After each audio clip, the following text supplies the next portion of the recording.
In this video, I want to tell you more about how we're able to generate over $200,000 with a small mushroom farm like ours.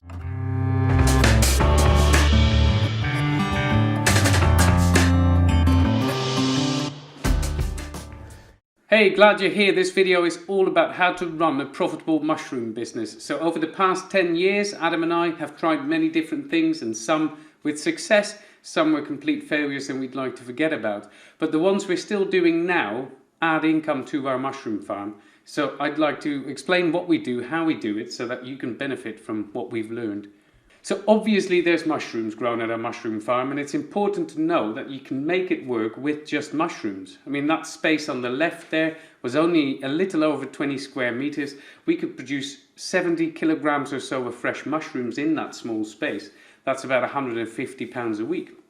So it can actually be really productive in a small space, and if you can combine that with getting a high sales price for mushrooms, for instance in Australia or New Zealand, then it might well be enough for you to earn a full-time income out of this. Similarly, if you have very low overheads or living costs where you are, it might well be enough for you. But here in the UK, for us, that wasn't the case. So we opted for other routes, and rather than simply scaling up, because it wasn't the type of business that Adam and I wanted to run, really, simply because you can end up with the business running you instead of you running the business. So think about it. It's scaling up of your farm. You need to considerably invest in it. It requires additional space. It likely requires staff and all of the stuff that comes with it. So what I'm going to talk to you about in this video are other ways that will help you to increase income in order to build a profitable mushroom business. So what that means in practice is looking at other things next to growing fresh mushrooms for sale. I'll go into each in detail, but you can see as a snapshot here that it will include, for instance, grow kits as well as workshops. And there's a whole bunch of different things that I'll touch on. So let's start with spawn then. We sell these boxes because as a mushroom farm we always have spawn as we need it for our production. So we might as well sell it for people to get stuck in and do the whole growing process themselves. So this box here includes a little less than 3 kilograms of quality oyster mushroom spawn and 20 mushroom bags, so then you can inoculate it at home with either straw, waste coffee grounds or many other substrates that you can choose. I won't go into much detail about that now. What I will add though is that you could consider doing the same, so you could sell some of the spawn to people around you. You can even open an online shop, of course, but you could also become a local mushroom spawn producer. It requires some technique for sure, but we have seen an increasing demand of people looking for small-scale spawn suppliers, and in many countries there's simply a lack of them, so consider that too. So we've also been selling grow kits for about 10 years, and the magic of these kits is the speed at which these mushrooms grow. You can see it develop here right in front of you. And the grow kits are a type of value-added product we have. So we've been selling these for 10 years. I still love knowing that for many people it's the first time, their first experience of growing mushrooms. And I mentioned the speed earlier. It is simply mind-blowing for a lot of people who just don't realise. Many people see mushrooms in the wild occasionally, but to actually see them develop at home day by day is a real experience. It's especially popular as a gift. You can see how we make them in a separate video called Making Mushroom Grow Kits. So check it out if you feel like finding out more on this. So this is a type of value-added product that we do here, but there are other routes that we could have gone down too. I just wanted to touch on them to see if it sparks any ideas with you. So products like dried mushrooms, mushroom tinctures, mushroom jerky, mushroom crisps, mushroom burgers, I could go on. There's so many things that you can consider as a value-added product.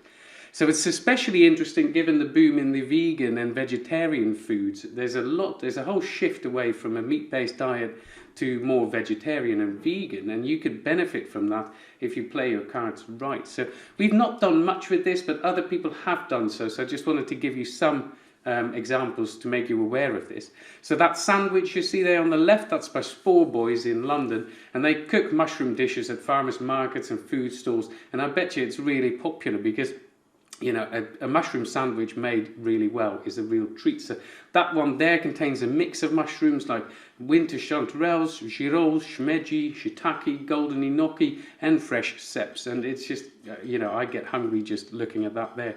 So at the top end of the meat-free product is this very recent product you can see. That's bacon, a slab of vegan bacon, and it's made by the food arm of a company called Ecovative. They're US based and they do amazing stuff with mycelium based packaging, and now they're also growing into the food space. They grow meat-like mushroom tissue in gourmet sheets with various textures and structures at commercial scale in just 9 days, just coming back to the speed of growth here. It's just really mind-blowing, and they're developing all sorts of different really tasty products. I'm looking forward to trying them. I'm not suggesting that this is easy to do, but I'm mentioning it so it gives you an indication of where all of this is going. So just to go back to our farm and what we do in addition to fruiting and selling fresh mushrooms, well, we do grow a lot of substrate, but we don't fruit it all in our fruiting room here at the farm. Growkits are an example of this, so we send it to people to fruit them in the comfort of their own kitchens, for instance. But we also do these larger bags that you can see on the left there, and we supply a chain across the UK with really nice hotels centered around a kitchen garden, and this allows the kitchen gardeners to fruit mushrooms at the hotels, and the chefs love it because they get to cook with the freshest mushrooms possible. At the same time, so they benefit from it, but at the same time we're able to increase the output of our farm manyfold without having to add another fruiting room, for instance, or indeed maintaining multiple points of contacts with a lot more customers. So this works really well for us, and if you'd like to find out more, you can in a video where I go into more detail on this kind of setup. So on to the next one then, workshops where people can come to our farm for the day and learn how to grow mushrooms with our popular one-day mushroom growing course. So what it means in practice is that participants take a short tour of our farm, they then get a basic 101 in mushroom biology, and then it's on to the practical sessions, inoculating some bags of substrate, they inoculate some logs, and they make some spawn using the stem butt techniques. It doesn't need to be in this format, of course. You can also decide to opt for corporate training days like the guys at the Rotterdam in the Netherlands do, or you could consider school visits, for instance. But do bear in mind that unfortunately schools often have a really tight budget, so it might not be the money spinner that you had in mind.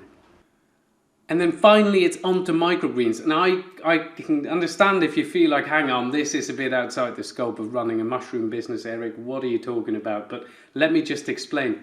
Of course it's a completely different crop, but it has a lot of similarities too with mushrooms. So for instance, you make excellent use of vertical space.